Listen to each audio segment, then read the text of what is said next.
ఏ best titling యాక్ట్ని మీరు రద్దు చేశారు. మళ్ళా దాన్ని మరొక రూపంలో తీసుకురావాల్సిందే. ఇప్పుడు ఏ విధంగా రీసర్వేలు తప్పు తప్పు తప్పు అని మీరు ప్రచారం చేశారో చేసి మళ్ళా అదే రీసర్వేని ఎలా తీసుకొచ్చారో మళ్ళా మీరు రాబోయే కాలంలో కూడా అది తీసుకురావాల్సినటువంటి అనివార్యమైన పరిస్థితి వస్తుందనేది ఈ సందర్భంగా నేను చెప్పదలుచుకున్నాను. కాబట్టి చంద్రబాబు నాయుడు గారు తన ఈ కొద్ది కాలంలోనే అనేకమైన తప్పిదాలకు పాల్పడే పరిస్థితి తీసుకొస్తున్నారు. అనేకమైన మోసాలు చేశారు చంద్రబాబు నాయుడు గారు. ఎన్నికల సమయంలో అనేకమైన హామీలు ఇచ్చి ఇవాళ ఏదో మాటలు మాట్లాడుతూ ఉన్నారు.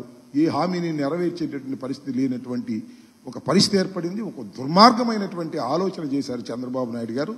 దానికి ప్రతిఫలం అనుభవించక తప్పదు. అయితే ఏముంది, ఇంకా 4 సంవత్సరాలు 5 సంవత్సరాల తర్వాత కదా, ముందు పబ్బం గడిచిపోయింది కదా, రేవు దాటాం కదా, తెప్ప తగలైపోతే మనకేమిటి అనేటువంటి ధోరణిలో ఇవాళ చంద్రబాబు నాయుడు గారు వ్యవహరిస్తున్నటువంటి ధోరణి కనిపిస్తుంది.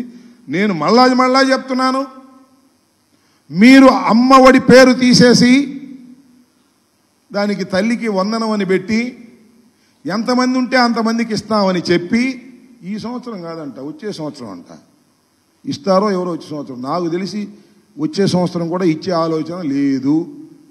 అలా వాయిదా వేసేసేటువంటి కార్యక్రమం చేస్తున్నారు. అలాగే గ్యాస్ 3 సిలిండర్లు దానికి తిరోధకాలు ఇచ్చేటువంటి ప్రయత్నం చేస్తున్నారు. మహిళలకు బస్సు సర్వీస్ ఫ్రీ అన్నారు, దానికి తిరోధకాలు ఇచ్చే ప్రయత్నం చేస్తున్నారు. అలాగే నిరుద్యోగులకు 3,000 రూపాయలు నిరుద్యోగ భృతి అన్నారు, దానికి మీరు తిరోధకాలు ఇచ్చే పరిస్థితి చేస్తున్నారు. 18 ఏళ్లు నిండిన ప్రతి మహిళకి నెలకు 1,500 రూపాయలు ఇస్తానని ప్రామిస్ చేసి దానికి మీరు తిరోధకాలు ఇచ్చారు.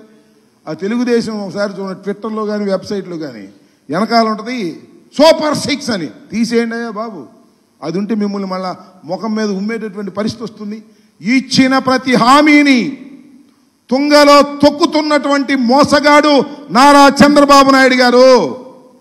నేను చెప్పా, ఇచ్చిన ప్రతి హామీని నిలబెట్టుకున్న మొనగాడు జగన్మోహన్ రెడ్డి అని ఇవాళ చెప్తున్నా, అప్పుడు చెప్పా, ఎప్పుడు చెబుతా, రేపు కూడా చెబుతా. ఇచ్చిన ప్రతి హామీని నిలబెట్టుకోవడానికి తప్పించేటటువంటి వ్యక్తి జగన్మోహన్ రెడ్డి గారు.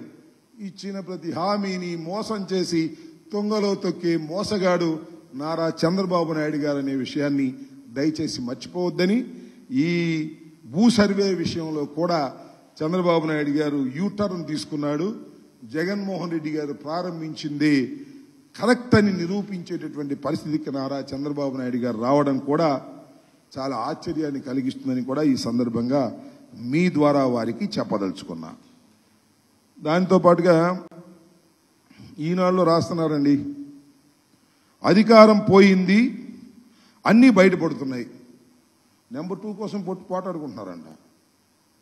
నువ్వు నేను నెంబర్ 2, నేను నెంబర్ 2 అని ఏయో రాశాడు పిచ్చి రాతలు. అయ్యా ఈనాడేగా, ఆయన చనిపోయాడు, వాళ్ళ అబ్బాయి ఎవరు ఉన్నాడు అని కిరణ్.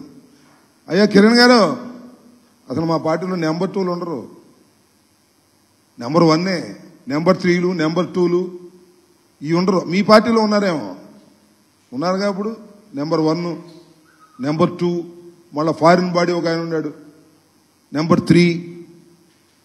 మా పార్టీలో వైఎస్ఆర్ కాంగ్రెస్ పార్టీలో there is no question of number 2. ఏకైక నాయకుడు జగన్మోహన్ రెడ్డి గారే. ఆయన వెంటే మేమందరం ఉంటాం, పని చేస్తాం. ఎవరికి ఏ పని అప్పజెబితే ఆ పని చిత్తశుద్ధిగా చేసేటటువంటి ప్రయత్నం చేస్తాం. మాలో ఏదో గందరగోళాలు ఉన్నాయి, అధికారం పోయింది, గందరగోళం ఉంది, ఈ పార్టీని చీతిమేద్దాం, నలిపేద్దాం అని మీ నాన్నగారు, నువ్వు, చంద్రబాబు ప్రయత్నం చేసినా అవన్నీ అవ్వవు.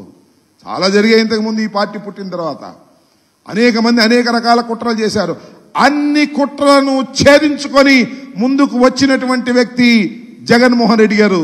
ఇప్పుడు ఓటమి పాలైనా మీరు ఎన్ని కుట్రలు చేసినా అన్ని కుట్రలని ఛేదించుకొని బయటికి వచ్చేటటువంటి శక్తి, సామర్థ్యం పైన భగవంతుడు రాజశేఖర రెడ్డి గారు మాకు ఇచ్చారు. అనేక కుట్రలు జరుగుతాయి.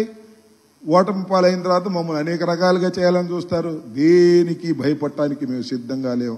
అనేక మంది మీద 307లు పెట్టారు, అనేక మంది మీద అరెస్ట్ చేసే కార్యక్రమాలు చేస్తున్నారు.